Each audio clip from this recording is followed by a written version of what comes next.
अस्सलाम वालेकुम नाज़रीन, प्रोग्राम दी फ्रंट पेज सां गॾु आऊं आहियां मुश्ताक सरकी। नाज़रीन, इसराइल जी जारियत वधंदी पई वञे ऐं उहो पोइ ते हटण जे कंहिं बि मूड में नज़र नथो अचे, बावजूदि इन जे जो आलमी ताक़तवर मुल्क जेके आहिनि उहे हाणे इसराइल सां साम्हूं थिया आहिनि ऐं फ़लस्तीन खे रियासत तस्लीम करण जे मूड में नज़र अचनि पिया।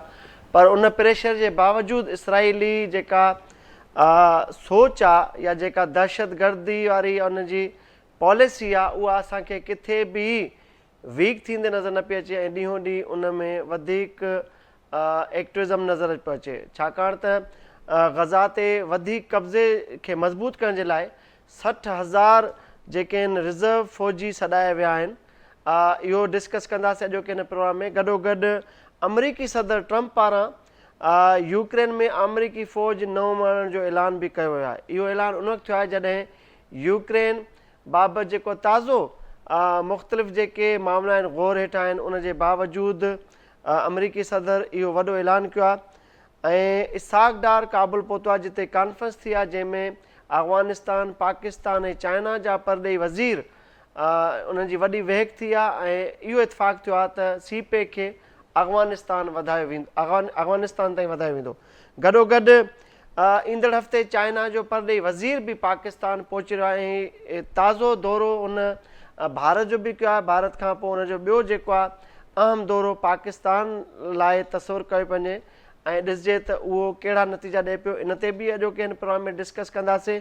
गॾोगॾु वज़ीर आज़म ऐं फील्ड मार्शल KPK जो दौरो कयो आहे ऐं जिते वॾी तबाही आई आहे उते उन्हनि हंगामी ऐलान बि कया आहिनि ऐं KPK जे शहरनि लाइ ऐलान सां गॾोगॾु उन्हनि जी हर मुमकिन मदद ऐं उनखे रेस्क्यू करण जी बि जेका आहे ॻाल्हि कई आहे। इन ते बि ॻाल्हि ॿोल कंदासीं। ॿियो त सिंध जी दिलि कराची में तव्हां ॾिठो काल्ह जेका बरसाति थी आहे, जंहिं बरसाति वॾी तबाही मचाई आहे, स्कूल जा ॿार हुजनि याने मुख़्तलिफ़ निजी ऑफिसिस जा एम्प्लॉइज़ हुजनि या सरकारी मुलाज़मत कंदड़ माण्हू हुजनि, आम शहरी हुजनि, याने हर मकतब फ़िक्र जो माण्हू कल्ह लखनि जी तादाद में कराची जे मेन रोड रस्तनि ते फाथल नज़र आयो ऐं सुबुह जा जेके निकितल ॿारड़ा हुआ स्कूल जा 7 बजे घरां निकिरंदा आहिनि उहे राति जो 2 बजे घरनि ताईं पहुची न सघिया। इहा समूरी सूरत हाल आहे ऐं इन ई मामले ते कराची में ख़ासि तौर ते बजाए जो आवाम जी ख़िदमत कजे ऐं मुस्तक़बिल में इन्हनि मामलनि खे मुंहुं ॾियण जे लाइ का हिकमत अमली जोड़िजे। पर अफ़सोस सां चवणो थो पए त हिकु भेरो ॿीहर सियासत कई पंहिंजे हिकु तरफ़ MKM जा नुमाइंदा आहिनि जेके PP ते तनक़ीद कनि पिया, ॿिए तरफ़ PP जा सिटिंग मिनिस्टर्स आहिनि जेके बजाए जो ख़िदमत में रुधल नज़र अचनि पर उहे बि काउंटर स्टेटमेंट्स ॾेई पॉइंट स्कोरिंग करण में मसरूफ़ आहिनि। इन ते बि ॻाल्हि ॿोल कंदासीं। असां सां स्टूडियो में मौजूदु आहे सीनियर सहाफ़ी नाले वारो तज़िया निगार GM जमाई साहब खां पुछूं था त जमाई साहब, इसराइल जी जारियत वधंदी पई वञे, इसराइल खे ॻाल्हि का बि सम्झ में नथी अचे, 60,000 रिज़र्व फ़ौजी जेको आहे उन्हनि घुराए वरिता आहिनि, छा चवंदा? इंतिहाई अफ़सोसनाक ॻाल्हि आहे सॼे मुस्लिम दुनिया जे लाइ त हेतिरनि सालनि खां गुज़िरियल तक़रीबन 2.5 सालनि खां मुस्तक़िल बुनियादनि ते इसराइल बरबरीत करे रहियो आहे निहत ते फ़लस्तीन जे अवाम ते ऐं ग़ज़ा खे जंहिं तरीक़े सां उन तबाह बर्बाद करे छॾियो आहे। हाणे उनजी इहा ख़्वाहिश आहे त इन पूरी पटी ते ग़ज़ा जी ख़ासि तौर ते इन ते कब्ज़ो करे ऐं बेसिकली हुनजो जेको विज़न आहे नेतन्याहू जो उहो इहो ई आहे त हू ग्रेटर इसराइल जे चकर में लॻो पियो आहे। जेके माज़ी में अॼु खां 40 साल अॻु में या 50 साल अॻु में इहे नक्शा साम्हूं आया ऐं इन्हनि जा जेके अबा ॾाॾा हुआ नेतन्याहू ऐं उनजे ख़ानदान सां रिलेटेड या उन्हनि जे मज़हब सां रिलेटेड जेके अॻुवान हुआ उतां जा, उन्हनि हिकिड़ो मनसूबो ठाहियो हुयो त ग्रेटर इसराइल असांजो ठहंदो ऐं ग्रेटर इसराइल में तव्हां ईअं सम्झो त शाम जो हिकिड़ो हिसो थो अचे, यमन जो हिसो थो अचे, इराक जो हिकिड़ो हिसो थो अचे, कुझु हिसो उन में सऊदी अरब जो बि अचे थो। त हिननि जो जेको मक़सदु आहे उहो इहो आहे, बल्कि टर्की ऐं ईरान बि मूंखां मिस थी वियो, उनजो बि थोरो थोरो टुकड़ो जेको हिकिड़ो हिसो आहे उहो गॾाए करे हिननि नक्शा जेके ठाहिया हुआ उहे इहे ठाहिया त मुस्तक़बिल जो इसराइल जेको आहे ग्रेटर इसराइल हिन शेप में हूंदो ऐं हुननि जो इहो मनसूबो 50 सालनि खां हली रहियो आहे त कहिड़े तरीक़े सां जेके इहे मुस्लिम आबादियूं ख़ासि तौर ते अरब कंट्रीज़ आहियूं ऐं इन्हनि जी असां ज़मीन ते कब्ज़ो करे हिते पंहिंजा बेस ठाहियूं ऐं हिते फ़ौजी अॾा ठाहे उन्हनि खे एतिरो मज़बूत कयूं जो मुस्तक़बिल में हिन पूरे ख़िते में असांजो मुक़ाबिलो करण वारो ई कोई न हुजे।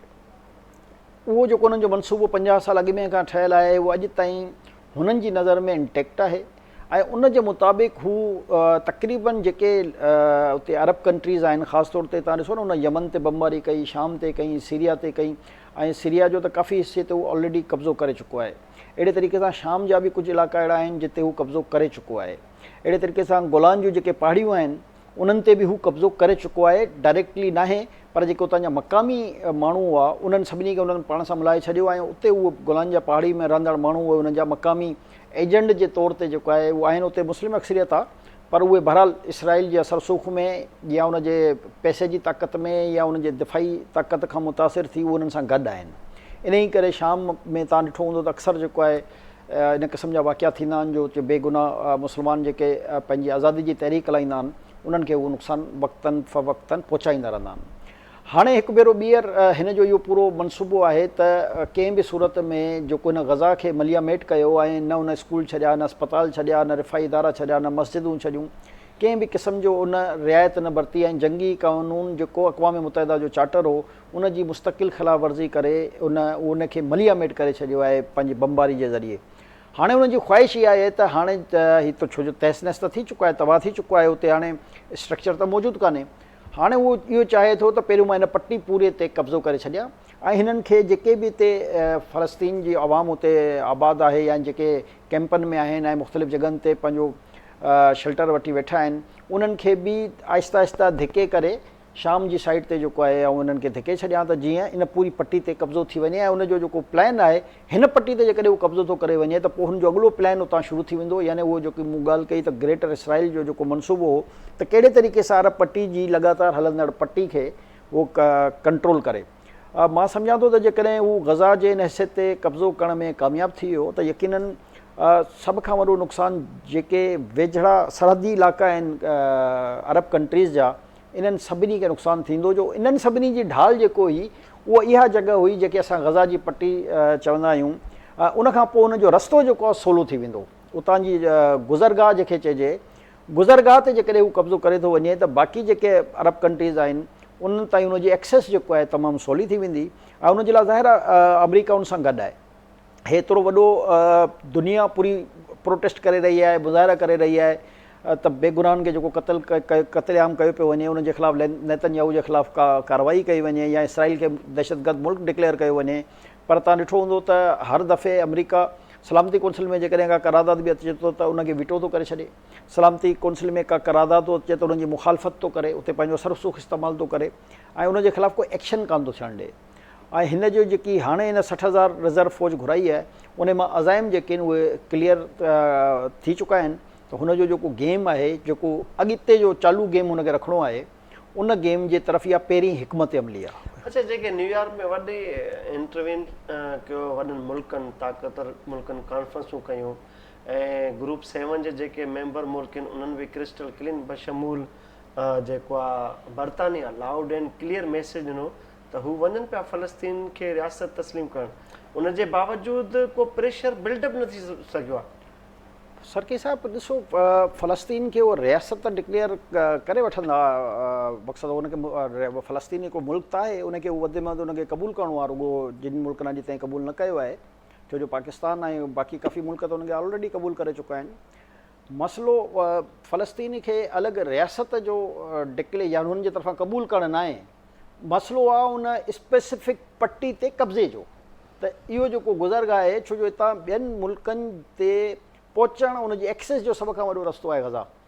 हाणे ग़ज़ा ते उनजे कब्ज़े जो मक़सदु ई इहो आहे त मुस्तक़बिल में जंहिं बि आस पास जे अरब मुल्क ते उनखे हमिलो करिणो हूंदो त हुनजी हथियारनि जी हुनजी फ़ौज जी नक़ुलो हरकत हर शइ हुनखे सवली थी वेंदी। हुनखे बि इसराइल खे बि इहो एतिराज़ु कान्हे त तव्हां फ़लस्तीन खे जेको आहे क़बूल न कयो। फ़लस्तीन खे हू बेसिकली ज़मीन जो ते कब्ज़े जो जहिड़ो आहे छो जो हुनखे खपे एक्सेस फ्यूचर जी। हाणे उहो इन करे धिके रहियो आहे। हे चए थो इसराइल जो इहो चवणु आहे त जेके फ़लस्तीन में मुस्लमान आबाद आहिनि हिन जो इहो चवणु आहे त इहे बेसिकली शाम जा माण्हू आहिनि जेके हेॾा अॻियां वधी आया। जॾहिं त 1946-47 जी जेकॾहिं तव्हां तारीख़ ॾिसो त उहो इहो चए थी त जॾहिं यहूदियुनि ख़िलाफ़ क़दम खयां विया हुआ, उन खां अलावा यहूदियुनि जो को शहर कान हुयो, यानी फ्रांस खां अलावा यहूदियुनि हिटलर जॾहिं उनजे ख़िलाफ़ क़त्लेआम उन्हनि जो कयो त यहूदियुनि वटि का जॻह हुई कान पंहिंजी, जेको तारीख़ थी ॿुधाए। फ़लस्तीन जे माण्हुनि उन्हनि खे उन्हनि जी मज़लूमियत खे ॾिसी करे उन्हनि जे पनाह ॾिनी। उन खां पोइ हू उन इलाइक़े में कब्ज़ो करे चुका आहिनि। हाणे हू कब्ज़ो करे करे आहिस्ता आहिस्ता आहिस्ता हाणे हू उन जॻह ते पहुता आहिनि जिन माण्हुनि खे एक्चुअली कब्ज़ो ॾिनो हुयो। यानी किराएदार ऐं मालिक मकान जो जीअं तसवुरु हूंदो आहे, बिल्कुलु एक्ज़ैक्टली ईअं आहे त कंहिंखे तव्हां किराए ते घर ॾिनो ऐं पोइ उन किराएदार जेको आहे तव्हांजे घर ते कब्ज़ो करे छॾियो। हाणे जेको आहे हिनखे इहा पट्टी, छो जो ग्रेटर इसराइल हिननि जो मनसूबो ज़ाहिर 40-50 साल खां पाइपलाइन में आहे, हाणे हे उन तरफ़ वधी रहिया आहिनि वक़्त जे हिसाब सां। हिननि खे जेकी एक्चुअल रेज़िस्टेंस माज़ी में एॾी का वॾी रही न आहे, जेकी सवाइ ईरान जी जेकी हींअर जंग थी, इन खां अॻु में तव्हां ॾिसो न, इराक खे बि जेकॾहिं तबाह बर्बादु कयो वियो त उहो इसराइल जे चवण ते अमेरिका तबाह बर्बादु कयो न। अमेरिका जो त हुन में कोई इंट्रस्ट कान हो इराक में। ऐं अमेरिका जी जेके पेंटागोन जूं या सीए जूं जेकॾहिं तव्हां बाद में ईंदड़ सभु रिपोर्टूं पढ़ो त हर रिपोर्ट इहो थी चए त इहा सॼी कूड़ ते मुबनी ख़बर हुई त हिननि वटि कीमियाई हथियार आहिनि। यानी कि हर रिपोर्ट तव्हांखे दुनिया जे हर मीडिया उनखे पब्लिश करे छॾियो त भई इहा सॼी हेॾी वॾी जंग जेकी विड़ी वई आहे, पूरे इराक खे तव्हां तबाह बर्बादु करे छॾियो ऐं आख़िर में तव्हां असांखे चओ था त कीमियाई हथियार जेके हुते हुया ई कान। त इहे कीमियाई हथियारनि जी रिपोर्ट हुई कंहिंजी?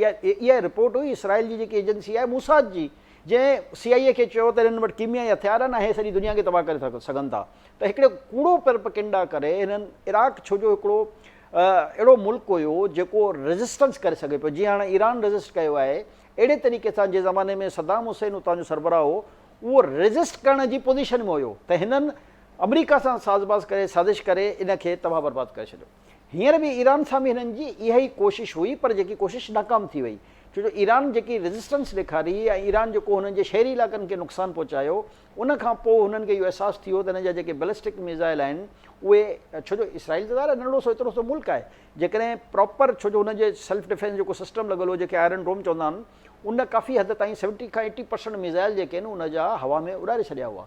जेकॾहिं उहे सभु मिज़ाइल उते किरी पवंदा त हिन वक़्त ताईं इसराइल त दुनिया जी धरती ते हुजे ई कान।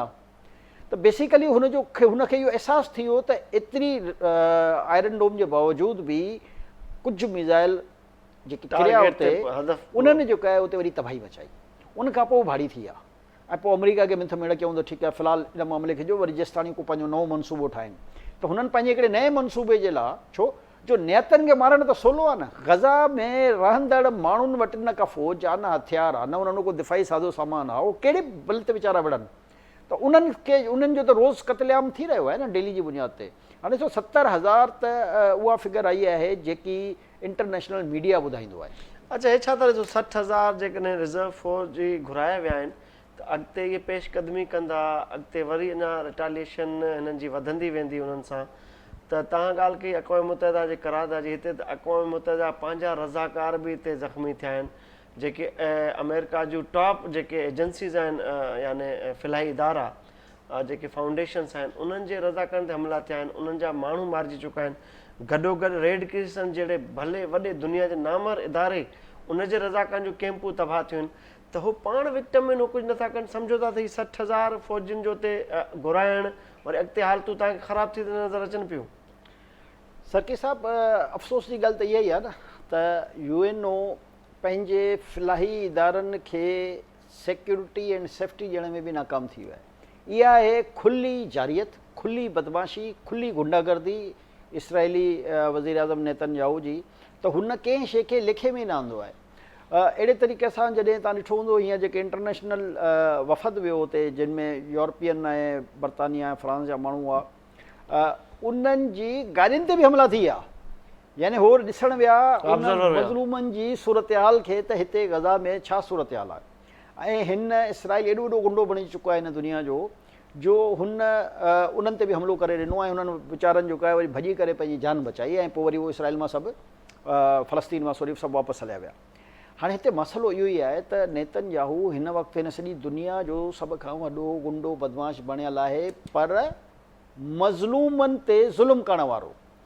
नेहतनि ते हमिलो करण वारो, पर जेकॾहिं कंहिं टकर जे मुल्क सां हमिलो थिएसि थो त पोइ 2 ॾींहंनि में जेको आहे सरेंडर थो थी वञे, त एतिरो वॾो त उहो बहादुर आहे। पर मसइलो इहो आहे त ज़ाहिर आहे नेहतनि खे माण्हू त ज़ाहिर आहे जंहिं वटि हथियार आहे कंहिं मज़लूम खे मारे थो छॾे, त हिन में कहिड़ो जेको आहे तव्हांजी बहादुरी थींदी या फनेखानी थींदी। मसइलो इहो आहे त हू आदी थी वियो आहे, हुनखे खून पीअण जी आदत थी वई आहे ऐं मज़लूमनि जो रोज़ जी बुनियाद ते खून चूसे रहियो आहे, खून पी रहियो आहे। ऐं बदकिस्मती रुगो इहो आहे जो दुनिया जा जेके ताक़तवर मुल्क आहिनि, ख़ासि तौर ते मां अमेरिका जी ॻाल्हि कंदुसि बार बार, छो जो हिन वक़्तु सभ खां वॾो सपोर्टर इसराइल जो दुनिया में सिर्फ़ु अमेरिका आहे। बाक़ी जेके माज़ी में उनजा यूरोपियन मुल्क हुया, बर्तानिया हो या इंग्लैंड हो, हाणे उहे इसराइल खे सपोर्ट न करे रहिया आहिनि। हा, इन में चेंजिंग इहा थी सघे थी त बर्तानिया, फ्रांस, जर्मनी, इटली जेकॾहिं पंहिंजा हथियार ॼण उनखे बंदि करे छॾनि, जेके बि उन्हनि जा एग्रीमेंट्स आहिनि उन्हनि खे उहो डिस्ट्रॉय करे छॾनि या उन्हनि खे कुझु अरसे जे लाइ रोके छॾनि, त पोइ यकीनन इसराइल ते दबाव अची सघे थो। पर इहे मुल्क बि रुगो बयानबाज़ी जी हद ताईं असांखे नज़र अची रहिया आहिनि, बिल्कुलु ईअं जीअं असांखे OIC नज़र अची रही आहे। OIC में जेके मुस्लमान मुल्क आहिनि उन्हनि जे तरफ़ां बि रुगो तव्हांखे बयानबाज़ी ई नज़र आई आहे। प्रैक्टिकली जेको आहे तव्हांखे इस्लामी मुल्कनि जी बि मां ॻाल्हि कयां त उतां बि को क़दम खणंदे कंहिं बि मुल्क खां नज़र न आयो आहे, जेके बि OIC जा मेंबर आहिनि। जेकॾहिं प्रैक्टिकली क़दम खणनि, यानी प्रैक्टिकली क़दम सां मां इहो नथो चवणु चाहियां त हू हिकिड़ी का ॿी जंग मुसलत करे छॾनि। प्रैक्टिकली क़दमनि जूं मुख़्तलिफ़ शेप्स आहिनि। मसलन टर्की आहे, उन सां उनजो तमामु वॾो बिज़नेस आहे। सऊदी अरब आहे, उन सां तमामु वॾो बिज़नेस आहे।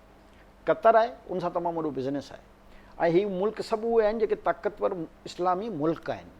जेकॾहिं हीअ सिर्फ़ु पंहिंजी हिन सां ट्रेड हर क़िस्म जी बंदि करे छॾनि, हुनजी हर क़िस्म जी प्रोडक्ट जो बाइकाट करे छॾनि, हुन सां हर क़िस्म जो एग्रीमेंट ख़तमु करे छॾनि, त यकीन कयो इसराइल पहिरियों तकलीफ़ पवंदो। छो जो हुनजी ताक़त ई पंहिंजी शइ सेल करे उतां मुस्लिम मुल्कनि खां पैसो कमाए हासिलु थी आहे न। जेकॾहिं हुनजी टेक्नोलॉजी, हुनजी प्रोडक्ट्स जो तव्हां मुकमिल सॼी इस्लामी दुनिया हुनजो बाइकाट करे छॾियो तव्हां असां यूरोप या नॉन मुस्लिम मज़हबनि या ताक़तवर मुल्कनि ॾे नथा वञूं। जेकॾहिं सिर्फ़ु इस्लामी मुल्क हिकु पेज ते अची करे रुगो हिकिड़ो ई ऐलान करे छॾनि त अॼु खां पोइ इसराइल जी कंहिं बि प्रोडक्ट खे को बि इस्लामी मुल्क ख़रीद न कंदो, तव्हां ॾिसो सूरत हाल दुनिया में तब्दील थी वेंदी। असांजी बदकिस्मती इहा आहे जो असां इहे फ़ैसिला कयूं कान था। छो जो इन लाइ बि असां डिॼूं था त अमेरिका असांजे सेक्शन न लॻाए छॾे। असां इसराइल खां कान था डिॼूं, या ही OIC जा मुल्क इसराइल खां कान था डिॼनि। हिननि खे इहो ख़तरो आहे त जेकॾहिं असां इहो क़दम खयोंसीं त किथे अमेरिका असां ते न पाबंदियूं लॻाए छॾे। अच्छा, असां गुज़िरियल प्रोग्राम में ॻाल्हि कईसीं, तव्हां जेके बि तजिया ऐं पंहिंजी राय शेयर कई, उहा ॾिठी सघे त डोनाल्ड ट्रम्प जी ताज़ी जेका प्रेस कॉन्फ्रेंस हुई उन में हुन वाज़े तौर ते इशारा न ऐं अॼु वाज़े तौर ते चयो आहे त जेका अमरीकी फ़ौज आहे उहा 9 माण्हुनि जो हुन ऐलान कयो, यूक्रेन न वेंदी। छा पिया ॾिसो? सरकी साहिबु ॾिसो, असां उन वक़्तु बि ज़ाहिर आहे पंहिंजो हिकिड़ो तज़ियो पेश कयो होसीं ऐं ग्राउंड जी जेकी सिचुएशन्स हूंदियूं आहिनि उहे जंगी एतबार सां हमेशह तब्दील थींदियूं रहंदियूं आहिनि। 2.5-3 साल थी विया आहिनि हाणे हिन यूक्रेन ऐं रूस जी जंग खे। ग्राउंड रियलिटी में काफ़ी तब्दीलियूं थी चुकियूं आहिनि जंगी एतबार सां। एतिरी डिघी जॾहिं जंग हलंदी आहे त काफ़ी मुल्क जेके आहिनि उहे पंहिंजा हौसला, पंहिंजी हिमत हारे वेंदा आहिनि। रशिया जी कामयाबी सिर्फ़ु इन करे आहे जो हुन वटि उहो दुनिया जा सभ खां बेस्ट हथियार आहिनि, सभ खां बेस्ट जहाज़ आहिनि, सभ खां बेस्ट हुन वटि S-400 जहिड़ा सिस्टम आहिनि जेको दुनिया खे थो ॾिए। त हुन पंहिंजे मुल्क खे ज़ाहिर आहे सिक्योर रखण लाइ उन जो अञा उन में जिदत पैदा कई हूंदी। दुनिया जा सभ खां वधीक टैंक हुन वटि आहिनि, दुनिया जा सभ खां वधीक एटम बम हुन वटि आहिनि। यानी जेको बि लेटेस्ट तरीन जेके असां हथियार चइजे जेको जंग में कमु अची सघे थो उहो बहरहाल रशिया वटि मौजूदु आहे। उनजे मुक़ाबले में यूक्रेन वटि उहे सहूलियतूं ई कान्हूं जो हू रशिया जहिड़े मुल्क सां जंग विड़ी सघे। पर उन जे बावजूदि बि नेटो, अमेरिका, बर्तानिया ऐं कैनेडा जी मदद सां ऐं उन नेटो में यादि रखिजो त उन नेटो में टर्की बि शामिलु आहे, त उन जी मदद सां हिन 2.5-3 साल इहा जंग सर्वाइव कई आहे। इहा मामूली ॻाल्हि न आहे।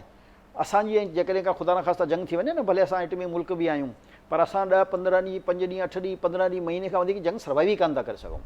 पर हुन मुल्क यूक्रेन जेको आहे 2.5-3 साल इहा जंग सर्वाइव कई आहे ऐं मेन टेरिटरी ताईं अञा ताईं उन रशिया खे न अचणु ॾिनो आहे, सवाइ कुझु उहे इलाइक़ा जेके रशिया जी सरहद सां गॾु मिलियल आहिनि उते जिते उनजा मादनियात आहिनि उते ज़रूरु रशिया जूं फोर्सिस पहुची चुकियूं आहिनि ऐं उते कब्ज़ो थियो आहे उन्हनि जो।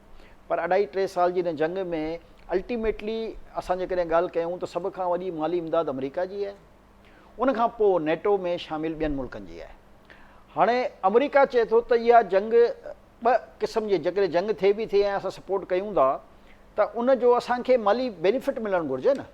उन जे माली बेनिफिट जो जेको डोनाल्ड ट्रम्प जो ख़्यालु हुयो त भई तव्हांजा जेके मादनी वसीला आहिनि जंहिंजे करे रशिया तव्हां ते हमिलो कयो आहे न, त उहे मादनी वसीलनि जो तव्हां सां एग्रीमेंट कयो त असांखे ॾेई छॾियो, जंहिं ते यूक्रेन जे ज़ाहिर सदर जे न हथ में आहे न वस में आहे जो उहो इन क़िस्म जो को मुआइदो करे या ज़बान ॾे उन हवाले सां। त ज़ाहिर आहे अल्टीमेटली उनखे पंहिंजी पार्लियामेंट वटि वञिणो आहे, पंहिंजे आवाम वटि वञिणो आहे। जेसिताणी उन्हनि जी आवाम ऐं पार्लियामेंट उनखे अथॉरिटी न ॾींदा तेसिताणी त नामुमकिन ॻाल्हि आहे त इन क़िस्म जो फ़ैसिलो कोई बि कंहिं बि मुल्क जो सरबराह करे सघे। हाणे हिते अची जेको आहे हिननि जा मामला थोरा ख़राबु थिया ऐं डोनाल्ड ट्रम्प छो जो हिकिड़ो बिज़नेसमैन माण्हू आहे, हुनखे इहो ॾिसणो आहे त मूंखे फ्यूचर में फ़ाइदो कंहिंखां आहे।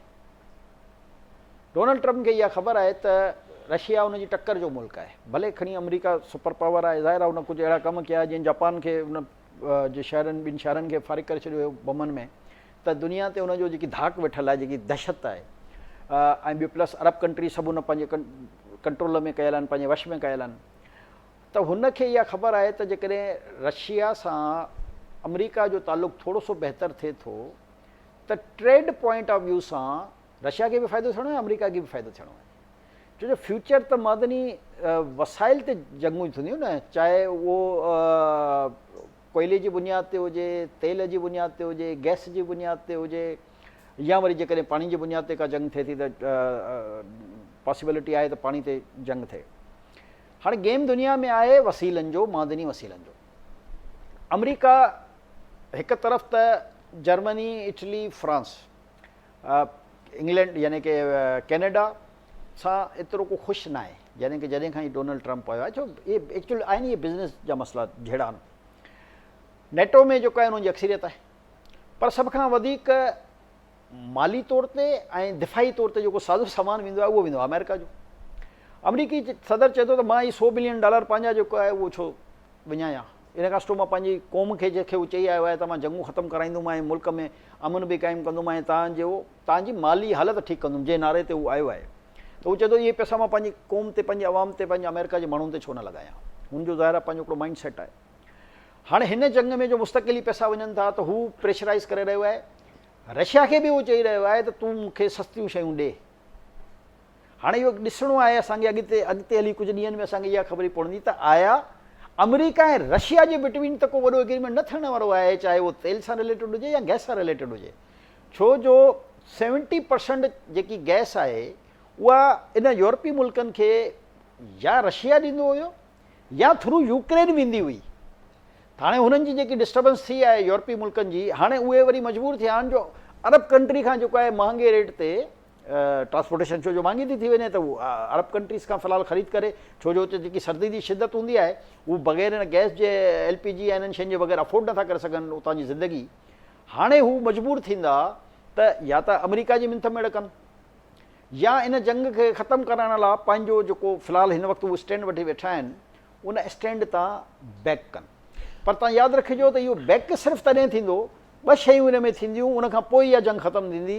या त यूक्रेन ऐं अमेरिका जे दरमियान मादनी वसीलनि जो को वॾो एग्रीमेंट साम्हूं ईंदो, या रशिया ऐं अमेरिका जे दरमियान जेको आहे तव्हांखे मादनी वसीलनि जो को वॾो ब्रेक थ्रू नज़र ईंदो। उनखां बग़ैर इन जंग खे ख़तमु न अमेरिका चाहींदो ख़तमु थिए ऐं न ई यूरोपी मुल्क चाहींदा ख़तमु थिए। अच्छा, काबुल में हिकिड़ी वॾी वेग थी आहे, 3 परॾेही वज़ीर आहिनि जंहिंमें अफ़गानिस्तान जो, असांजो पाकिस्तान जो ऐं चाइना जो। उन ॻाल्हि ते इतफ़ाक़ कयो त जेको CPEC आहे उनखे एक्सपेंड कंदा, यानी अफ़गानिस्तान ताईं वठी वञनि था। इन वेग खे या इन तमामु अहम कॉन्फ्रेंस खे कीअं पिया ॾिसो था? सर्की साहब, इहा पाकिस्तान जे लाइ बि तमामु अहम आहे, छो जो पाकिस्तान जे जेके मुख़्तलिफ़ इलाइक़नि में दहशतगर्दी जा वॾा वाक़िया थी रहिया उहे वाया अफ़गानिस्तान थी रहिया, जंहिंमें यकीनन फंडिंग भारत जी जेकी एजेंसी आहे RAW उहो करे रही हुई, इसराइल जी जेकी आहे मूसाद उहा पिणु करे रही हुई। पर चाइना जी इहा ख़्वाहिश हुई त जेकॾहिं अफ़गानिस्तान में फंडिंग थिए थी इसराइल जी या भारत जी त उनखे ब्लॉक कजे। ऐं छो जो उते पैसे जो ज़ाहिर मसइलो आहे त हुननि अफ़गानिस्तान खे पहिरियों ऑफर कई हुई त तव्हां असां वटि अचो। हिन CPEC खे जेको आहे असां अफ़गानिस्तान ताईं बि तोसी ॾियूं था, छो जो वरी उतां यूरोपी कंट्री जो रस्तो जेको आहे बाय रोड जेको आहे ईज़ीली खुली वेंदो, यानी सभिनी जे लाइ राऊं खुलंदो, अज़रबाईजान खां वठी इहे सभु उन में कनेक्ट थी वेंदा। छो जो ज़ाहिर आहे जीअं मूं चयो त दुनिया में हिन वक़्तु रुॻो धंधो हली रहियो आहे, त कहिड़े तरीक़े सां जेको आहे हर मुल्क पाण खे इकोनॉमी तौर ते मज़बूत करे ऐं करणु बि घुरिजे, इन में को ख़राबी कान्हे। इहो धंधो जेको आहे हर मुल्क जी हक़ में आहे, फेवर में आहे, ट्रेड जो धंधो आहे। अफ़गानिस्तान खे इहा ॻाल्हि सम्झ में अची वई आहे, हुननि एग्री करे छॾियो हुयो। पोइ मुलाक़ात जी आउं ॻाल्हि करे थो रहियां जेकी चाइना में थी, उनखां पोइ वरी इतफ़ाक़नी पाकिस्तान भारत जी जंग वग़ैरह थी वई, वरी पोइ ईरान ऐं इन जी जंग थी वई, त इहे मामला कुझु अॻियां पुठियां थी विया। पर हाणे जेकी अॼु मुलाक़ात थी आहे उन में बाक़ाइदा इहो फ़ैसिलो थी चुको आहे त अफ़गानिस्तान ताईं CPEC खे तोसीपी ॾिनी वञे, ऐं उनखां पोइ वरी जेके भरिसियो अज़रबाईजान, पोइ वरी हिकिड़ी लाइन आहे जेकी आहे यूरोप ताईं डायरेक्ट वेंदी, ऐं रेलवे ट्रैक जो बि मनसूबो जेको आहे अप्रूव थी वियो आहे। त हाणे इहो जेको रेलवे जो निज़ाम हूंदो, इहो अफ़गानिस्तान खे बि पाण सां गॾु कनेक्ट कंदे ऐं अॻिते वेंदा यूरोपी, यानी कि मंडी जी रसाई जेको आहे उहो बाय सी ऐं बाय रेलवे, उनखां पोइ बाय रोड बि थी सघे थो। त जेकॾहिं इन पूरी पटी ते अमन अमान मुकमिल तौर ते कामयाबु थी वियो, त जॾहिं रेलवे ट्रैक विछिजी सघे थो, त पोइ रोड रस्तनि ताईं बि एक्सेस ॾियणु कोई एॾो प्रॉब्लम न, हींअर बि आहिनि, पर ज़ाहिर आहे उहे दुश्वार आहिनि, मुश्किल आहिनि, ॾुखिया आहिनि, त उनखे बि बहितर करे सघिजे थो। पर आहे गेम सॼो ट्रेड जो हिन दुनिया में, ऐं सुठी ॻाल्हि इहा आहे त हाणे अफ़गानिस्तान खे इहो अहसासु थी वियो आहे त हरूभरू जी पाकिस्तान जे मुख़्तलिफ़ इलाइक़नि में दहशतगर्दी कराइण सां उनखे कोई फ़ाइदो कान थींदो, नुक़सानु ज़रूरु हुननि खे बि थींदो, असांखे बि थींदो, ऐं असांजो नुक़सानु थोरो घटि थींदो। जॾहिं खां असां अफ़गान ट्रांज़िट ट्रेड रोकी आहे, त अफ़गानिस्तान खे ख़बर पइजी चुकी आहे त उनजी पंहिंजी पोज़ीशन आहे छा, छो जो हू उनजो अक्सर गुज़र सफ़र त स्मगलिंग जे करे वधीक हुयो। जॾहिं उहो पाकिस्तान हुकूमत काफ़ी हद ताईं रोकण में मायूं न, चवां 100% रुकिजी वई हूंदी, पर काफ़ी हद ताईं रुकजण सां उनखे इहो अहसासु थियो। ॿियो वरी जेके ज़ाहिर असां वटि इलीगल काफ़ी सारा हिते अफ़गानिस्तान जा माण्हू रहियल आहे, उन्हनि जेके बि आहिस्ता आहिस्ता नेकाली ॾियण जो सिलसिलो थी चुको आहे। कल्ह आउं ॿुधां पियो जेको अफ़गान जो वज़ीर ख़ारजा हो, उहो इहे चई रहियो त गुज़िरियल ॿिनि सालनि में असां वटि न सिर्फ़ु पाकिस्तान खां बल्कि ॿियनि मुल्कनि, उनजो इशारो ज़ाहिर आहे ईरान जे तरफ़ ऐं ॿियनि तरफ़ हुयो, त 40 लख खां वधीक जेके असांजा माण्हू हुआ जेके ॿाहिरि हुया, उहे वापसि अफ़गानिस्तान आया आहिनि। त असांजी मईशत ते जेको आहे इहो बि हिकिड़ो वॾो उन सां असरु पियो आहे। ज़ाहिर आहे खाद खुराक ऐं इहो वॾा मसइला थींदा आहिनि जॾहिं एतिरी वॾी पॉपुलेशन अचानक तव्हांजे मुल्क में अची वञे। त बहरहाल हुननि खे इहो अहसासु थियणु शुरू कयो आहे त पाकिस्तान दुनिया में उहो वाहिद मुल्क हो जंहिंमें बिला रोक टोक, यानी मां ऐं तव्हां जेके पाकिस्तान जा शहरी आहियूं, का शइ शायदि खणी वञूं त बॉर्डर ते असां नथा खणी अची वञी सघूं, पर हुननि खे एॾी छूट मिलियल हूंदी हुई तो बिला रोक टोक हर क़िस्म जी शइ, चाहे खाइण पीअण जी शइ हुजे या ॿिए इस्तेमाल जूं शयूं हुजनि, उहे सभु हितां खां होॾे वेंदियूं ऐं हुतां खां स्मगल थी वरी हिते वेंदियूं। त हुननि खे इहो छो जो हुननि ट्रेड, चाइना हुननि खे ॿुधायो आहे त हीअ ट्रेड केॾे वॾे पैमाने जी आहे। बेसिकली जेको माण्हुनि खे हीअं नज़र अची रहियो आहे न त हीअ $200 बिलियन या $300 बिलियन, हीअ बेसिकली गेम $200-300 बिलियन जो आहे कान, इन खां वधीक त हिननि मनसूबनि ते ख़र्च थींदा। बेसिकली दुनिया खे ख़बर आहे त इहा $1000 ट्रिलियन जी गेम आहे। त अफ़गानिस्तान खे बि चाइना इहो कन्विंस कयो त ॾिसो तव्हां जेकॾहिं दहशतगर्दी ते ई डिपेंड कंदा त पाकिस्तान बहरहाल हिकु तमामु वॾो मुल्क आहे, ताक़तवर मुल्क आहे, उनजी पंहिंजी फोर्स आहे। जेकॾहिं तव्हां रुॻो कन्फेडरेशन में ईंदा त तव्हांखे कोई फ़ाइदो कान थींदो। तव्हां जेकॾहिं बिज़नेस में ईंदा त तव्हांखे फ़ाइदो बि थींदो ऐं तव्हांजा तालुकात बि बिरादराना रहंदा, छो जो इंडिया जी राह ऐं मूसाद तव्हांखे मिसगाइड करे रही आहे। त हाणे उन्हनि खे इहा ॻाल्हि सम्झ में अची वई आहे। इन अॼोकी कामयाबु मीटिंग खां पोइ मां सम्झां थो त हालात में कुझु बहितरी ईंदी। अच्छा, इन सां कनेक्टेड आहे ताज़ो भारत जो दौरो कयो चाइना जे परॾेही वज़ीर, ऐं हाणे वरी नेक्स्ट वीक पाकिस्तान अचे पियो, इन दौरे जी अहमियत कीअं पिया ॾिसो चाइना जे वज़ीर ख़ारजा जो गुज़िरियल 3 सालनि में हाणे इहो ॿियों दौरो हूंदो। जेको चीनी वज़ारत ख़ारजा पाण जारी कयो आहे, अॼु हुन हिकिड़ी स्टेटमेंट इशू कई आहे। चयईं हिकु त हुन में लिखियो अथऊं स्टेटमेंट में त पाकिस्तान ऐं चाइना जे बिरादराना तालुक़ ते कंहिंखे कंहिं क़िस्म जो शक न हुजणु घुरिजे। यानी हुन हिकिड़ो मैसेज क्लियर ॾिनो, छो जो इंडिया जे दौरे जे हवाले सां इंडियन तव्हांखे मीडिया ख़बर आहे न, उहो कूड़ प्रोपेगेंडा तमामु घणो कंदी आहे, त उनखे हुन बाक़ाइदा स्टेटमेंट जेके अॼु इशू थी आहे, मां उनजी ॻाल्हि करे रहियो आहियां। त हुननि बिल्कुलु चयो आहे त पाकिस्तान ऐं चाइना जे बिरादराना तालुक़ात जो स्टेटमेंट जेको ऑफिशियल उन्हनि रिलीज़ कयो आहे, मां उनजी ॻाल्हि करे रहियो आहियां। उन में इहो जुमिलो उन्हनि लिखियो आहे, कोड कयो आहे त पाकिस्तान ऐं चाइना जे बिरादराना तालुक़ात ते कंहिंखे बि को शक न थियणु घुरिजे असांजी दोस्ती आहे, असांजी भाइपी आहे, असांजे हिक ॿिए ते एतमाद आहे। वरी उन ॿियो उन में पैराग्राफ में ॾिनो आहे त पाकिस्तान जे सदर, पाकिस्तान जे वज़ीर आज़म ऐं पाकिस्तान जे नाइब वज़ीर आज़म मुस्तक़िल बुनियादनि ते चाइना जा दौरा कया, जंहिंमें बाहिमी उमूर ख़ासि तौर ते ख़िते जी सिक्योरिटी ऐं ख़िते जे तिजारती मामलनि ते जेको आहे मुस्तक़िल बुनियादनि ते असांजो पाण में हिक ॿिए सां ताउन आहे, राब्तो आहे। इन जी कड़ी में जेको आहे उन्हनि वरी टियों लिखियो आहे त हाणे वरी जेको वज़ीर ख़ारजा आहे चाइना जो, उहो वरी पाकिस्तान अची रहियो आहे।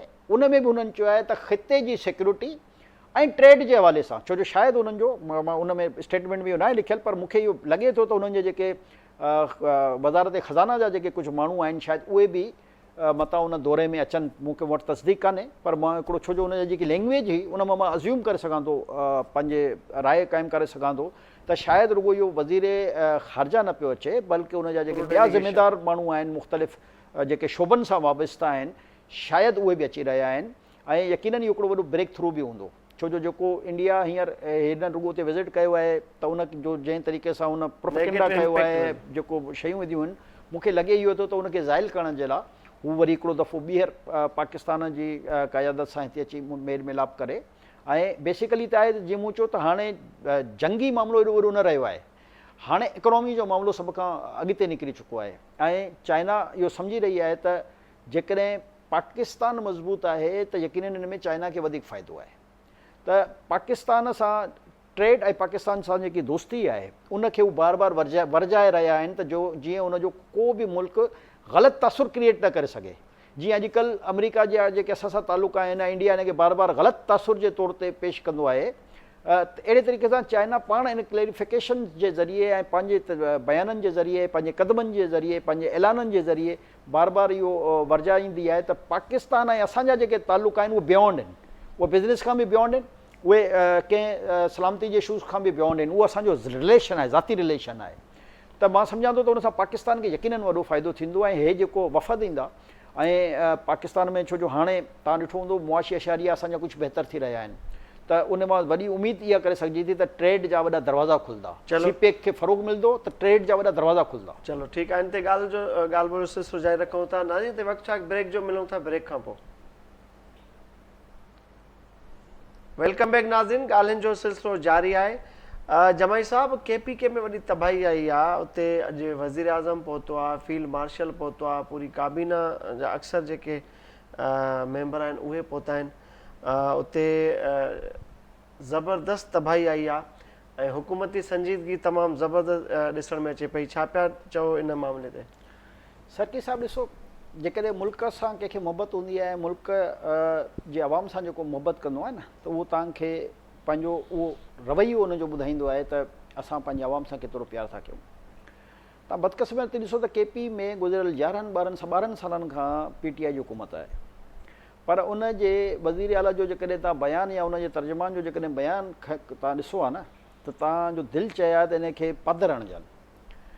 अॼु तव्हां ॾिठो त फील्ड मार्शल सैयद आसिम मुनीर वज़ीर आज़म शहबाज़ शरीफ़ सां गॾु रवानो थियो हुते, ऐं जिन इलाइक़नि में हुन विज़िट कयो आहे, छा इन इलाइक़े में इहो फ़र्ज़ु न हो KP जे वॾे वज़ीर जो त हू पाण अॻु में विज़िट करे हा, पर मां जीअं चयो न, संजीदगी जो जेको अंसर हूंदो आहे न, उहो तव्हांखे नुमाया नज़र ईंदो आहे। त न सिर्फ़ु फील्ड मार्शल सैयद आसिम मुनीर ऐं वज़ीर आज़म विया आहिनि, पर पंहिंजी काबीना जा सभु वफ़ाक़ी वज़ीर बि वठी विया आहिनि त असां पंहिंजे जेके मुसीबत में उते माण्हू आहिनि उन्हनि खे जेकॾहिं हेल्प करणी आहे त जेके जेके मुतलका महकमे जा मिनिस्टर्स आहिनि उन्हनि खे बि वठी वञूं, फौरन जेको आहे कुझु करे सघूं ऐं इमदाद जो सिलसिलो शुरू करे छॾियऊं। यानी हुननि न सिर्फ़ु उन इलाइक़नि जो दौरो कयो, बल्कि हुननि त ढींगू आहियूं न त असां हर माण्हू जी हेल्प कंदासीं, सभिनी खे इमदाद ॾींदासीं। जेकॾहिं कल्ह तव्हां अली अमीन गंडापुर जी प्रेस कॉन्फ्रेंस ॿुधो आहे, उहो इमदाद ॾियण जे मामले में ईअं पियो लॻे ॼण विढ़ण न ईंदो, को झेड़ो कान थो वञे। बहरहाल उहो हुनजो खणी स्टाइल हूंदो, पर प्रैक्टिकली जेकी ॻोल्हि कयां त इहो कमु पहिरियों सूबे जो हो त इमीडिएट बुनियादनि ते उते उहा इक्विपमेंट मशीनरी पहुचे हा। फ़ौज बि त पहुचाए छॾी न, प्रैक्टिकली कैंपूं बि लॻी वियूं न, प्रैक्टिकली इमदादी सामान मिलण बि शुरू थी वियो न। इन खे चइबो आहे तव्हां जेको चयो उन ते अमल करे ॾेखारियो। सुठी ॻाल्हि आई आहे, मां चवां थो उते ज़ाहिर आहे नागहानी आई आहे, हिकिड़ी अलाह ताला जे तरफ़ां हिकिड़ी उते माण्हुनि सां ते आफ़त आई आहे, त यकीनन आफ़त त अची वेंदी आहे, पर उन जे सदेबाब जे लाइ जेके क़दम खयां वेंदा आहिनि उन में माण्हुनि में हिकिड़ो हौसलो पैदा थींदो आहे, हिमत पैदा थींदी आहे त भई असांजो ही नुक़सानु जानी ऐं माली त थी चुको आहे, पर हिन मुल्क में का हुकूमत आहे जेकी असांजे ज़ख़्मनि ते मरहम रखे थी, असां सां गॾु इन ॾुखे वक़्त में अची बीठी आहे। त मां फील्ड मार्शल सैयद आसिम मुनीर, वज़ीर आज़म शहबाज शरीफ़ ऐं उनजे तमामु मेंबरनि खे ख़राज तहसीन पेश कंदुमि ऐं रिक्वेस्ट कंदुमि अली अमीन गंडापुर साहब खे ऐं PTI जी क़यादत खे त बाबा तव्हां पंहिंजे पंहिंजे इलाइक़नि में पहिरियों वञो त सही, उन्हनि माण्हुनि खे वञी दिलासत ॾियो। मुल्क जो आहे न, उनजो एहसान त न आहे न, KP के बि त मुल्क जो हिसो आहे। पहिरियों राइट मक़ामी जेकी हुकूमत हूंदी आहे न, इहो उन्हनि जो फ़र्ज़ु आहे।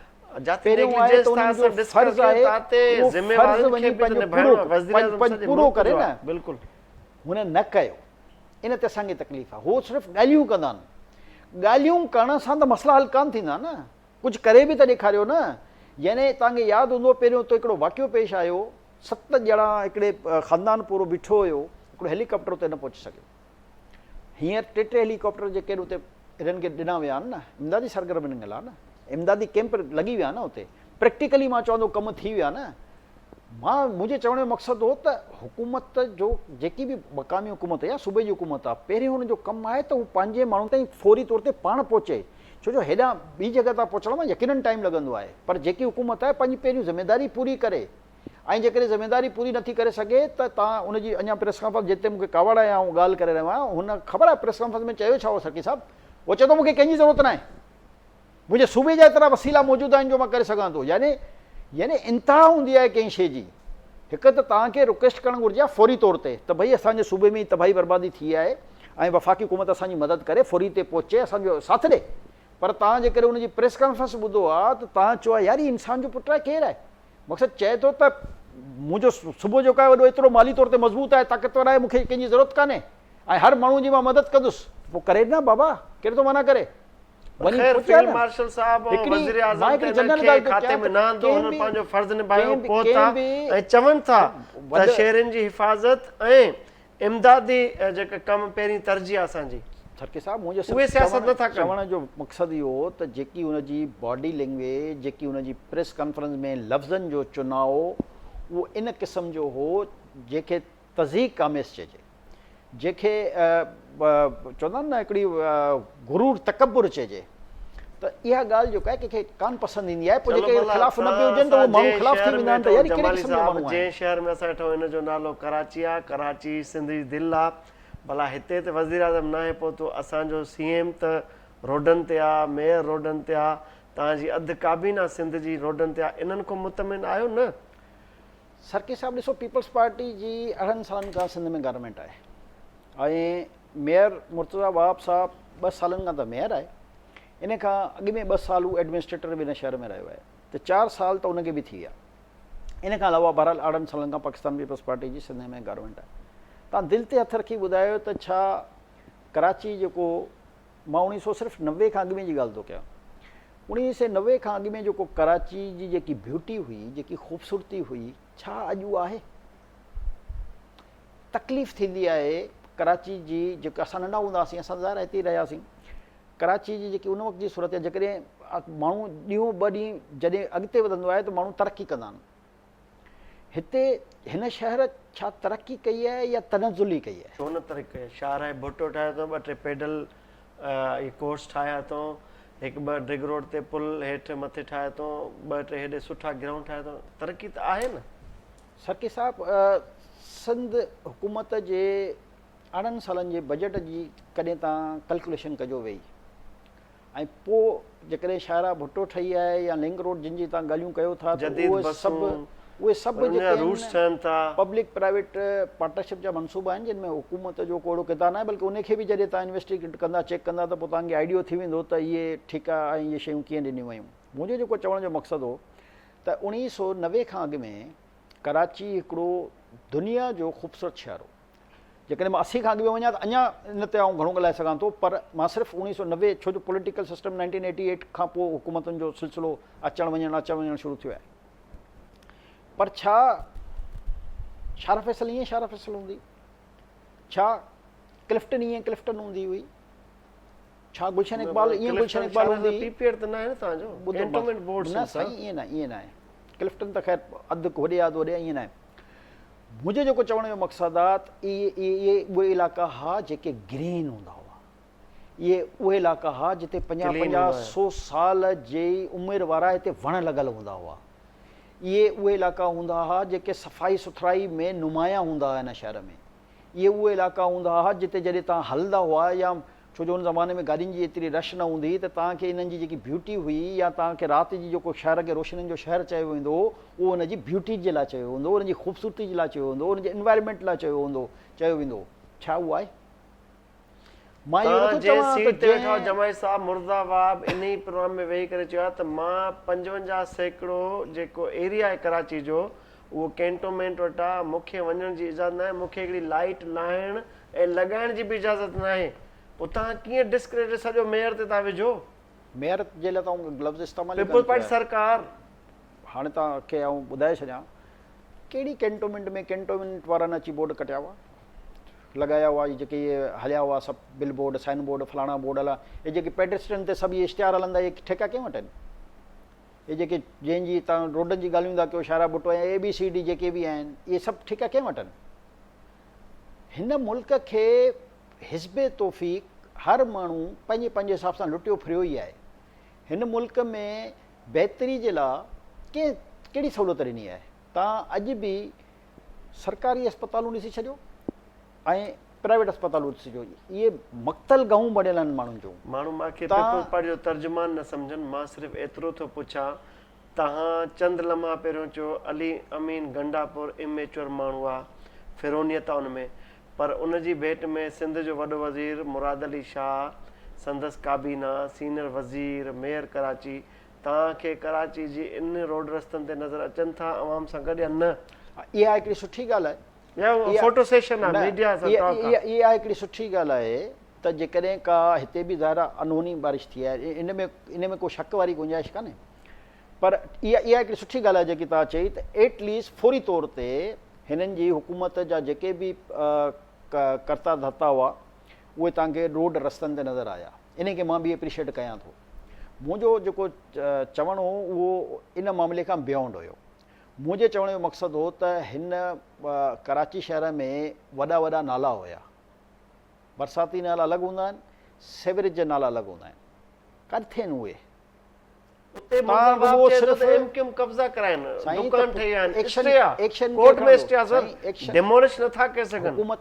हुकूमत जो कमु आहे न एक्शन खणणु मां हिन वक़्तु मुर्तज़ा वाब या ABCD जी त ॻाल्हि ई कंदो कयां मुंहिंजो जेको चवणु आहे हिकिड़ी जॻह ते हूंदो स्टे ॿिनि जॻहनि ते हूंदो स्टे कब्ज़ा कया उहे ई MQM वारा अॼु वरी सियासत था कनि इन पाणी ते इन बरसात ते इन सेवरेज जे मां त इहो चवां थो त जेकॾहिं कंहिं ग़लति कमु कयो त उन ते एक्शन खणणु कंहिंजी ज़िमेदारी आहे मां त उहा ॻाल्हि ई कान थो कयां न त पीपल्स पार्टी करायो MQM करायो जमात इस्लामी करायो मां जेकी ॻाल्हि करे रहियो आहियां सरकी साहब उहो चई रहियो आहियां त करायो जमाली करायो मां इहो चई रहियो आहियां त जेकॾहिं इहे नाला बरसाती नाला